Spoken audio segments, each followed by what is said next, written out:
اعوذ باللہ من الشیطان الرجیم بسم اللہ الرحمن الرحیم السلام علیکم ورحمۃ اللہ وبرکاتہ۔ آج ہم اپنا نیا موضوع شروع کر رہے ہیں۔ بنیادی موضوع ہے جنت میں لے جانے والے اعمال۔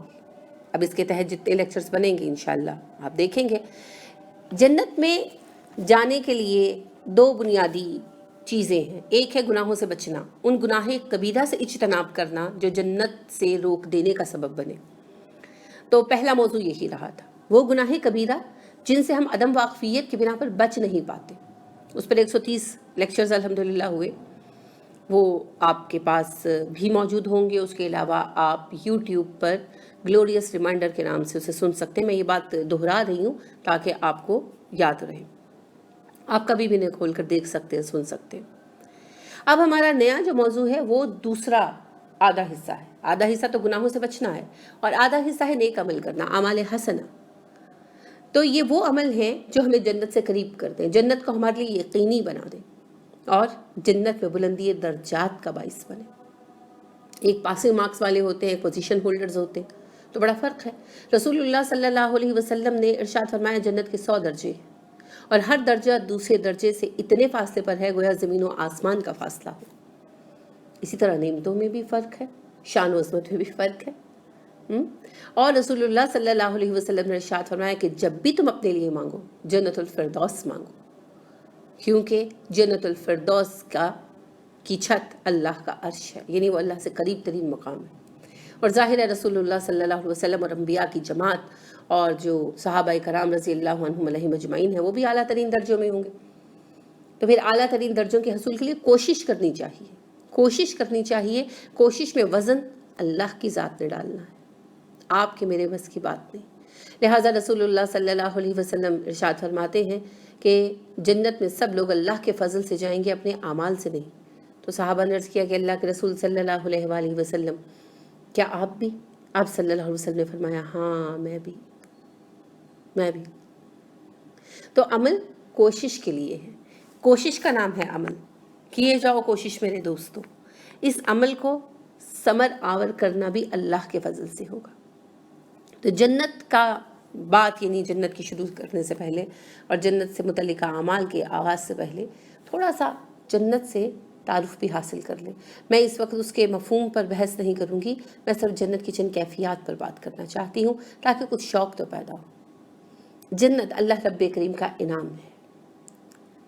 ہمارے ذہنوں میں جنت کا تصور بس اتنا رک جاتا ہے کہ باغ ہوں گے اور باغوں میں بیٹھے تکیوں سے ٹیک لگائے مسندوں پر بیٹھے ہوئے جام پی رہے ہوں گے، اور بس یہ تو اصل میں ایڈیشنل چیزیں ہیں جو ساتھ دی جائیں گی۔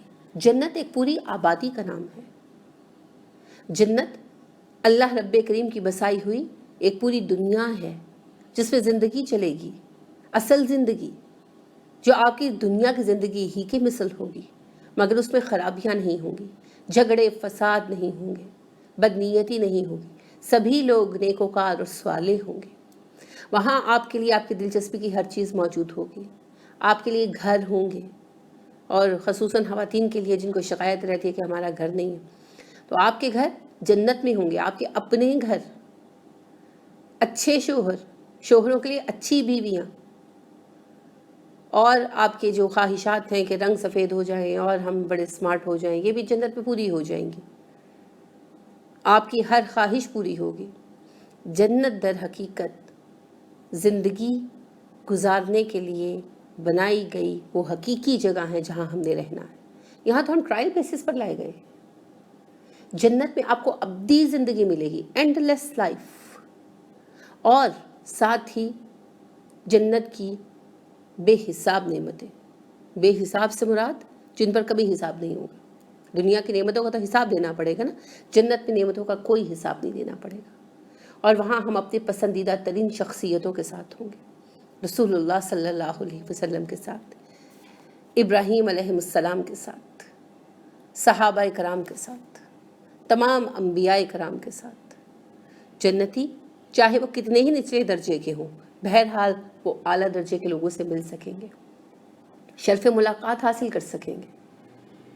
تو یہ کتنی بڑی خوشی ہے۔ ہم نے رسول اللہ صلی اللہ علیہ وسلم کا زمانہ نہیں پایا تو کیا رسول اللہ صلی اللہ علیہ وسلم کا ساتھ بھی نہیں پانا ہے نا؟ تو اس کے لیے پھر جنت کا حصول ضروری ہے۔ پھر سب سے بڑھ کر اللہ رب کریم کا قرب، اللہ کا دیدار، اللہ کا ساتھ، وہ اہل جنت کے لیے ہے۔ پھر اللہ کی رضامندی، لہٰذا رسول اللہ صلی اللہ علیہ وسلم فرماتے ہیں کہ جب جنتی جنت میں داخل کر دیے جائیں گے تو اللہ رب کریم ان سے ارشاد فرمائیں گے کہ اہل جنت تم خوش ہو؟ جنتی کہیں گے بالکل اللہ جی، ہم بہت خوش ہیں، آپ نے ہر وعدہ پورا کیا، ہم بہت خوش ہیں۔ اللہ رب کریم فرمائیں گے اچھا میں اب تمہیں اس سے بھی بڑی نعمت دوں گا۔ اہل الجنہ کہیں گے اللہ جی آپ نے ہر نعمت دے دی، اب کون سی نعمت باقی ہے؟ اللہ رب کریم ارشاد فرمائیں گے میری رضامندی، آج میں تم سے راضی ہو گیا، اب کبھی ناراض نہیں ہوں گا۔ اور جب سب اہل الجنہ اپنے اپنے ٹھکانوں پر پہنچ چکیں گے، سب معاملات سیٹل ڈاؤن ہو جائیں گے، تو پھر سب سے بڑی نعمت ملے گی اللہ کے دیدار کی نعمت۔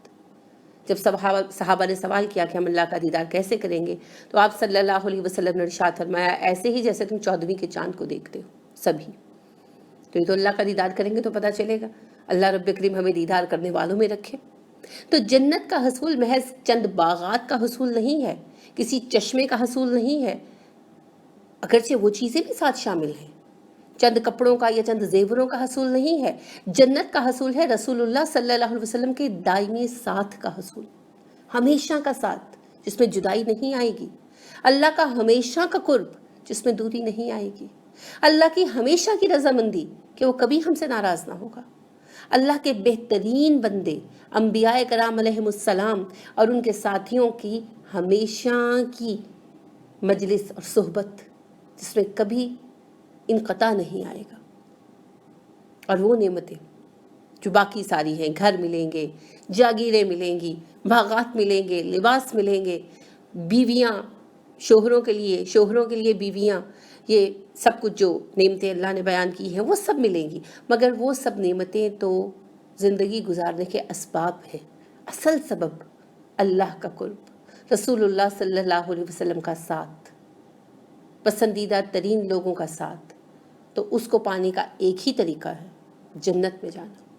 تو اگر آپ اس کا شوق رکھتے ہیں، اگر رسول اللہ صلی اللہ علیہ وسلم سے ملنے کی خواہش رکھتے ہیں، اگر اللہ کے دیدار کی تمنا ہے، اگر انبیاء کرام علیہم السلام کی مجلس کی خواہش ہے، اگر صحابہ کرام رضی اللہ عنہم علیہم اجمعین کے ساتھ رہنے کی طلب ہے، تو پھر ایک ہی رستہ ہے، اہل الجنہ میں شامل ہو جائیے۔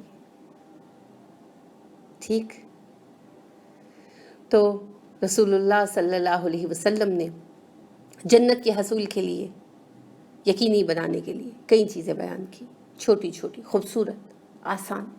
بنیادی چیز تو ایمان ہے، ہم سبھی جانتے ہیں، مشرک و کافر جنت میں نہیں جا سکتے، ایمان والے جائیں گے۔ اس کے بعد اسلام پر عمل، یعنی جو ارکان اسلام ہیں ان کی ادائیگی، نماز، روزہ، حج، زکوٰۃ۔ اس کے سوا بھی کچھ چیزیں ہیں جو بلندی درجات کے لیے آپ صلی اللہ علیہ وسلم نے ارشاد فرمائی۔ صحابہ آپ سے سوال کرتے تھے کہ بلندی درجات کیسے ہو، جنت سے میں قریب ہو جاؤں، جہنم سے میں دور ہو جاؤں، میں شہداء کے ساتھ ہو جاؤں۔ مختلف صحابہ نے مختلف سوال کیے، مختلف انداز میں اپنی چاہت ظاہر کی، اور آپ صلی اللہ علیہ وسلم نے ان کے جوابات دیے۔ وہ جوابات ساری امت کے لیے ہیں۔ جو چاہتا ہو کہ بلندی درجات حاصل ہو، جو چاہتا ہو کہ جنت کے اعلیٰ درجوں میں پہنچے، جو چاہتا ہو کہ نبی صلی اللہ علیہ وسلم کا ساتھ حاصل ہو، تو یہ کنجیاں ہیں اس کی، استعمال آپ نے کرنا ہے۔ تو انشاءاللہ العزیز یہ جب سلسلہ چل رہا ہے، یہ اس کے سلسلے کا پہلا جو لیکچر تھا، اس میں نے تھوڑا سا جنت کے حوالے سے کچھ اہم باتیں آپ کی گوش گزار کی ہیں۔ اب انشاءاللہ ہر ایک اگلا جو لیکچر ہے وہ کسی ایک ایسے عمل کے متعلق ہوگا جو رسول اللہ صلی اللہ علیہ وسلم نے جنت کے حصول کے لیے ہمیں تلقین فرمایا ہے۔ اللہ رب کریم ہمیں توفیق عطا فرمائے، سب سے پہلے تو جنت کی طلب حاصل کرنے کی، طلب تو ہو، شوق تو ہو۔ تم میں حوروں کا کوئی چاہنے والا ہی نہیں، جلوہ طور تو موجود ہے، موسیٰ ہی نہیں۔ کیفیت یہ ہوئی ہے نا امت کی، جنت کی طلب تو پیدا ہو، خواہش تو پیدا ہو، نبی صلی اللہ علیہ وسلم کے دائمی ساتھ کی تمنا تو جاگے۔ سب سے پہلے تو یہ خواہش پیدا ہو، جب لگن لگ جاتی ہے تو پھر انسان چلتا رہتا ہے، پھر وہ لگن انسان سے کام کرا لیتی، وہ شوق انسان سے کام کرا لیتا۔ تو اللہ ہمیں وہ شوق عطا کرے، اللہ ہمیں وہ آرزو عطا کرے، اللہ ہمارے دلوں کو محبت کے جذبات عطا کرے، وہ محبت جو اللہ سے ہو، جو رسول صلی اللہ علیہ وسلم سے ہو، اور جنت کے طلب کی توفیق دے۔ تو یہ جو صوفیزم میں بعض اوقات کہتے ہیں نا کہ جنت مت مانگو، یہ بھی لالچ میں آتا ہے، بالکل غلط کہتے ہیں۔ اللہ خود کہتے ہیں میرے بندے مجھ سے جنت طلب کریں۔ اللہ نے دعا بھی یہی سکھائی نا، ربنا آتنا فی الدنیا حسنۃ وفی الآخرۃ حسنۃ وقنا عذاب النار۔ تو جہنم سے بچائیں گے تو کہاں لے کر جائیں گے؟ جنت میں۔ اللہ کے رسول صلی اللہ علیہ وسلم نے کہا جنت مانگو، اور صرف جنت نہیں، جنت الفردوس مانگو۔ تو لہٰذا جنت کی دعا کثرت سے کریں، اس کی طلب کریں، اور اللہ سے اس کی طلب مانگیں، اور اللہ ہمیں اس دنیا میں نہیں جنتوں میں بھی اکٹھے رکھے۔ آمین۔ سبحانک اللہم و بحمدک ونشہد ان لا الہ الا انت ونستغفرک ونتوب الیک۔ السلام علیکم ورحمۃ اللہ وبرکاتہ۔